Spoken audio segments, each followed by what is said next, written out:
I don't get it. Is she good or what? No. This is I mean, I guess it's the Nobel Peace Prize. It's entirely dependent on how much you think it's worth anything. But the reason why people are skeptical of this is because they see this as like giving America more of a just cause for military intervention in Venezuela. Yes. We're going to talk about the Nobel Peace Prize. This is democracy.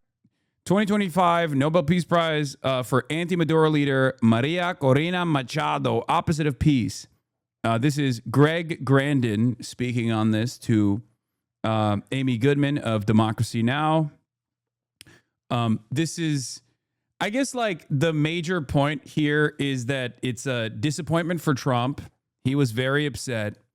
And also, it's somewhat of a disappointment for a lot of ball knowers in terms of American foreign policy in general. But it's really interesting that this person got it. She is, I guess, the new oppositional figure that people are leaning on.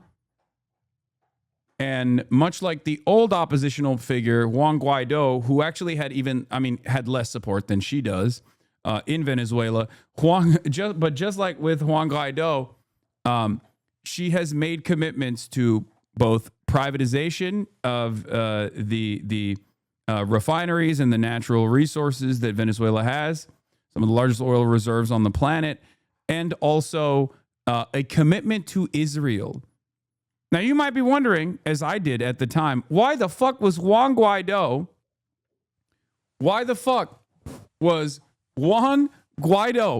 talking about how committed he is to the nation state of Israel? Well, turns out that's just like one of the things that you have to sign off on if you want to become a part of the potential regime change. Guaido was her choice candidate because she couldn't run. She's worse than Guaido. Yeah, you got to kiss the ring, and you got to also take the American posture of Israel first. It's not even a joke. She wrote, okay, here, let's just get right into it. 2025 Nobel Peace Prize winner Maria Corina Machado once wrote to Israeli war criminal Benjamin Netanyahu and asked him to help overthrow Venezuela's president Nicolas Maduro. In 2025, you get a Nobel Peace Prize for trying to convince foreign genocidal apartheid state to attack your own country and overthrow its leadership so that Washington can privatize the largest natural oil reserves on earth. She has also said, if we win, we will move the Venezuelan embassy to Jerusalem to support Israel. This definitely is probably one of the primary concerns of the Venezuelan population, I assume. When I think of like a horrifically destabilized economy with the open and deliberate purpose of making the Venezuelan economy scream, which then led to an unprecedented amount of refugees that were escaping the chaos and the economic turmoil, which kind of destabilized the region a little bit. All of the neighboring countries received a fuck ton of Venezuelan refugees. So did the United States of America. Trump offered the Venezuelan refugees temporary protected status, only to then revoke it, which was, again, revoke it in the second term, which was, again, a fucking insane thing to do, by the way, which he is doing currently. But now, the initiative is to, I guess, back this person up to the best of their ability. The timing of this Nobel Peace Prize, New York Times drops a story saying Maduro was willing to sell natural resources to the U.S., but Trump walked away. Now, I don't have a lot of confidence in Maduro's administrative capabilities. I will say it. I'm not the biggest fan of Maduro. I think he's definitely a different figure than Chavez. Having said that, I am a non-interventionist. That's my default position when it comes to the sovereignty of other nations. I think violating it is really fucked up. And we have already, the United States of America has already deliberately intervened in the affairs of Venezuela in perpetuity and have destabilized the region quite a bit by doing so. But I guess America wants to not only do that, but do it Iraq style. And I was thinking about this quite a bit, considering the mass displacement that has already taken place. I feel like boots on the ground military warfare, but this time in Latin America, is going to have very negative reverberations, even worse than Iraq, I would say, even more costly than Iraq, I would say, especially because Iraq was far away, right? Iraq and in Afghanistan and Iraq and the refugee crisis that took place and the Syrian civil war, that actually had a lot of negative impact in both Turkey and all the other surrounding regional nations, but in Europe as well. This would directly impact America in all of the negative ways that they hate. Like, even if we're not going to think about the human toll of direct boots on the ground military warfare, the cost associated with this is incredible. Okay. The human cost for the American side associated with this is also incredible. And then last but not least, the destabilizing effect that this would have is insane. In any case, the New York Times claims Maduro offered Trump access to Venezuela's oil and mineral wealth to avoid conflict, but the story relies entirely on anonymous U.S. and Venezuelan sources close to the talks and frames Trump as the one rejecting Maduro's concessions. The timing is telling. It comes amid U.S. military escalation in the Caribbean, Chevron's renewed license, and Maria Corina Machado's Nobel Prize. The narrative portrays Maduro as weak and hypocritical, willing to sell out national resources and undermining his anti-imperialist image among supporters and global South allies. This looks like a strategic information op to damage Maduro's legitimacy and box him in politically. I don't know how major of a news story that is, or what kind of shockwaves that'll have. And for people saying like Maduro has never been anti-imperialist, no, he is aesthetically postured in the exact same ways that that Chavez did as well. And no, he is definitely a formative part of that block. So you're wrong. By definition, if you are a enemy of the American state, you automatically slot yourself into that position. So the idea that he's not like anti-imperialist is silly. He absolutely is. He has to be. It's not, like, does he also want to invade Guyana, for example? Yes. Is that at conflict with? Is that at conflict, or is that at odds with a anti-imperialist position? Sure. But the notion that he's not like anti-imperialist is silly. Also dedicated our Nobel Peace Prize to Trump. This recognition of the struggle of all Venezuelans is a boost to conclude our task to conquer freedom. We are on the threshold of victory, and today, more than ever, we count on President Trump, the people of the United States, the peoples of Latin America, and the democratic nations of the world as our principal allies to achieve freedom and democracy. I dedicate this prize to the suffering people of Venezuela and to President Trump for his decisive support of our cause. The Nobel Peace Prize is awarded Maria Corina Machado after she called for U.S. military intervention in Venezuela, called for sanctions to be imposed on Venezuela, which have killed tens of thousands, expressed support for the Zionist genocide in Gaza, sought backing for mass murder in Netanyahu for military intervention in Venezuela, celebrated the U.S. extrajudicial executions of Venezuelans on boats. I don't know about the last part. That last part actually seems incredible. I don't know if she actually did that. That seems a little bit far-fetched, even by like American crony standards, because I feel like I don't think the Venezuelan population would be on board with it. She's a right winger, but I feel kind of bad for her because of how much she has to suck up to Trump just to keep his attention on Venezuela. It's like when Zelensky had to talk about Charlie fucking Kirk at the United Nations.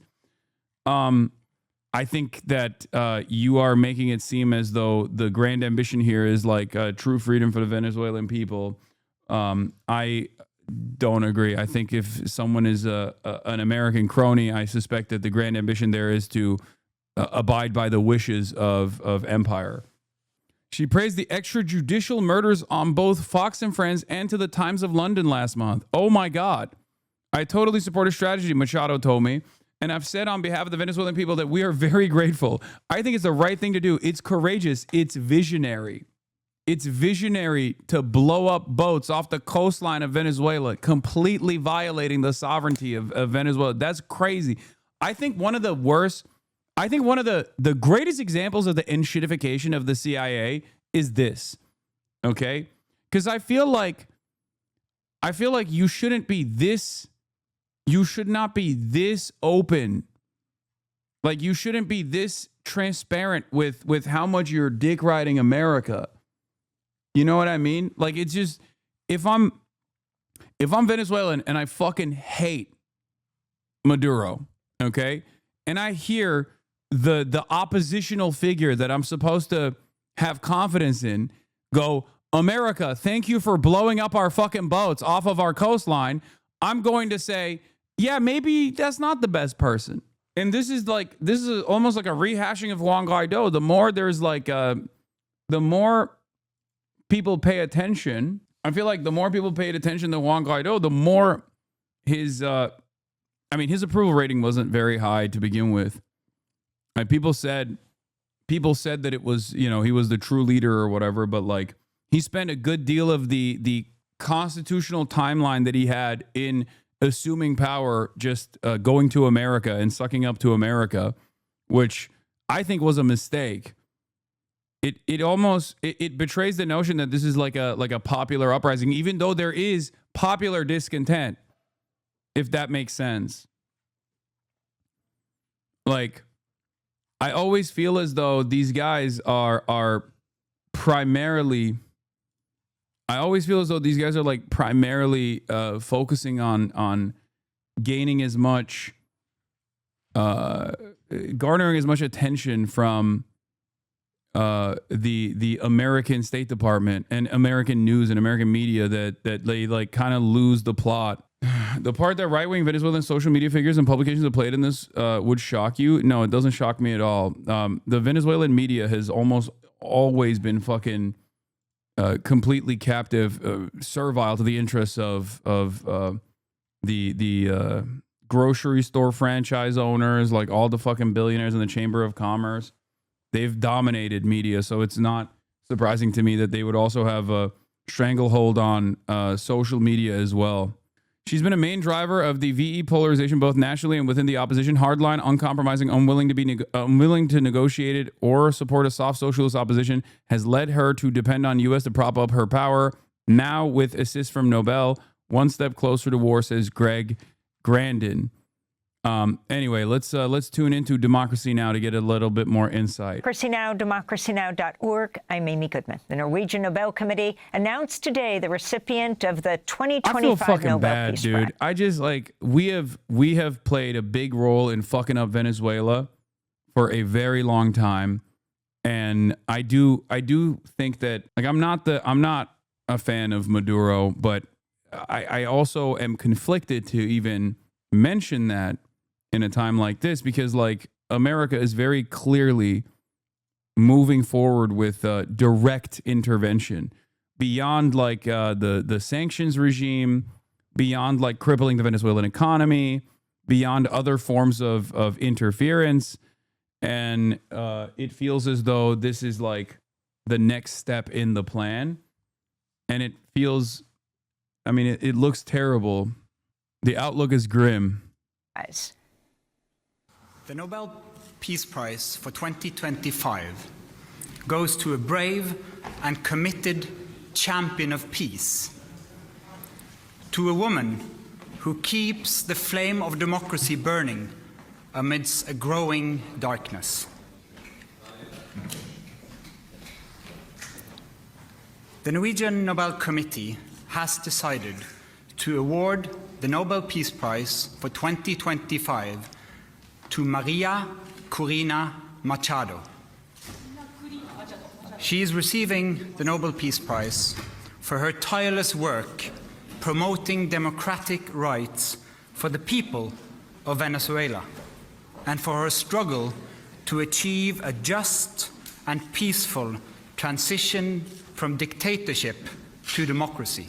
Maria Corina Machado meets all the three criteria stated in Alfred Nobel's will for the selection of a peace prize. She has brought her country's opposition together. She has never wavered in resisting the militarization of Venezuelan society. she has been steadfast in her support for a peaceful transition to democracy. Maria Corina Machado is a longtime U.S. ally nominated for the Nobel Peace Prize last year by a number of Florida Republicans, including then-Senator Marco Rubio, who's now President Trump's Secretary of State. In 2002, Machado supported the coup that briefly overthrew Venezuela's democratically elected president, Hugo Chavez. Machado attempted to run for president against incumbent Nicolas Maduro in the 2024 race, but was barred from running after the government accused her of corruption and cited her support for U.S. sanctions against Venezuela. Edmundo Gonzalez ran in her place. Venezuela's National Electoral Council declared Maduro the winner, but the opposition claimed Gonzalez won. Machado has vowed to... I want to mention something here, by the way, for people that would say, oh, that's crazy, I can't believe like, she was barred from running. Imagine a world where there is someone who is like directly, openly connected to China. Like there is no speculation here, right? Like we understand that she is working with America directly, right? For intervention in the country. Imagine a world where there was someone who was directly working with China, running for office in America. I don't think that they would just be barred from running. I think they would be imprisoned, possibly even get the death penalty for treason. So just to help you understand a little bit more, like the dynamic, because we always look at this stuff and we say, oh, this is, she just wanted to. What do you call it? These people are simply looking for more democracy, to expand democracy, and then Maduro hates them, and then will jail them or whatever. And Maduro is despotic in many ways, for sure. I would go so far as to say he is worse on like regular protesters, like regular Venezuelans, than he is on his opposition. And this was not dissimilar to the way that Chavez operated as well, where they would just like let the opposition roam free and do whatever the fuck they want, and and continue to gum up the works to the best of their ability, instead of like straight up imprisoning them, which is what is expected in a situation like this, which is what is expected of like a country that's being called like this incredibly violent dictatorship. Meanwhile, I think like the political repression of people mobilizing in Venezuela is treated worse than the opposition figureheads. Privatized Venezuela's state oil industry. She's also praised right-wing Latin American leaders, including Argentina's Javier Milei. The Nobel Committee's selection of Machado comes at a time of heightened tension between the U.S. and Venezuela, as the U.S. continually bombs boats off the coast of Venezuela, while threatening to launch a larger military operation. On Thursday, the Venezuelan government requested an emergency session of the UN Security Council to discuss the U.S. military actions. For more, we go to Greg Grandin, Yale University history professor, Pulitzer Prize-winning author, whose latest book is America, A New History of the New World. Professor Grandin, welcome back to Democracy Now! Your response to this Nobel Prize announcement. Well, thanks for having me. Do you think China and Russia will support Venezuela? China and Russia has been supporting Venezuela. Also, ironically enough, Turkey, playing both sides and always coming out on top, is also a supporter of Maduro as well, in spite of the role that they play in the region, in the Middle East. So it's another interesting element. Amy, it's a perplexing choice on a number of levels, and it seems inevitably will bring about the opposite of peace. Machado is not a unifier, as the committee said. She represents the most intransigent face of the opposition, and not just, as you mentioned in your introduction, not just against Maduro, but against democratically elected Hugo Chavez. She was a supporter of the 2002 coup. She has constantly divided the opposition and handicapped the opposition, frankly, when the opposition was trying to come up with a more moderate position that could challenge the socialism of 21st century socialism that Chavez represented. She constantly represented a more hard line in terms of economics, in terms of U.S. relations. And that intransigence has led her to rely on outside powers, notably the United States. So, I mean, they didn't give it to Donald Trump, but they seem to have given it to the next best thing in terms of, at least as far as Marco Rubio is concerned, if he needs justification to escalate military operations against Venezuela, it really seems to be a disastrous choice and a smear on the. I mean, your next guest is Cory Doctorow. It's really the identification of the Nobel Peace Prize. I mean, they gave it to Kissinger in the 1970s, but at least they waited till he negotiated an end to the Vietnam War. I mean, I think of Rigoberta Menchú, who won it in the early 1980s, and her whole family was wiped out by U.S. supported militarists and death squads in Guatemala, and now they've given it to somebody who's completely aligned with the most militarist and darkest face of U.S. imperialism. It's really a shocking choice. And very quickly, again, this coming as the U.S. bombs one Venezuelan boat after another. The Colombian president, Petro, said in one of the bombings, a Colombian was killed. But an interesting piece in the New York Times, President Trump calling off efforts to reach a diplomatic agreement with Venezuela, paving the way for potential military escalation. Richard Grenell, the special presidential envoy, interim executive director of the Kennedy Center, had been leading the negotiations with Maduro. He has been instructed to cut off all diplomatic outreach. I don't get it. Is she good or what? No. This is I mean, I guess it's the Nobel Peace Prize. It's entirely dependent on how much you think it's worth anything. But the reason why people are skeptical of this is because they see this as like giving America more of a just cause for military intervention in Venezuela. As we wrap up, if you can talk about what is happening right now and the rage President Trump, interestingly, will feel at not getting the Nobel Peace Prize himself, as he has very explicitly demanded. And yeah, it's like funny because as Greg said, this is like the next best thing that they could have done for Marco Rubio.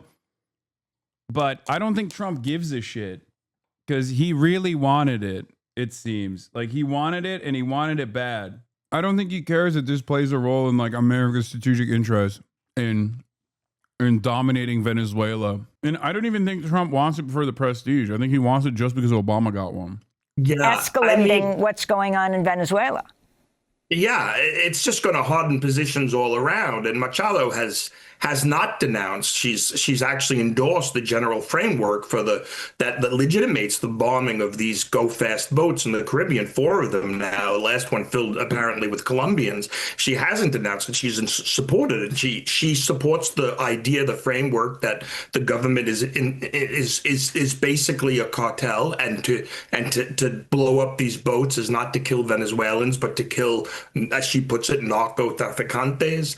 I mean, it's really, there are plenty of feminist activists that oppose Maduro in Venezuela that would have legitimated the Peace Prize, that would have legitimated the opposition. There's Isabel Mejias, who's a feminist. She's the head of Araña Feminista, the feminist spider. There's Ana Rosa Torres, who considers herself a socialist, and she opposes the opposition and U.S. policy. That would have made sense if the committee felt that it was time for Maduro to go. But this really just actually strengthens Maduro because it confirms his narrative about the opposition being in league with the Trump administration. So you could just imagine that this is going to, as I said, bring about the opposite of peace. It's laying the groundwork and justifying greater military escalation. It's really a disaster. It's really really hard to understand how they came to this decision. Greg Grandin, I want to thank you very much for being with us. Yale University history professor, Pulitzer Prize-winning author. His latest book, America America, A New History of the New World. Thanks for watching.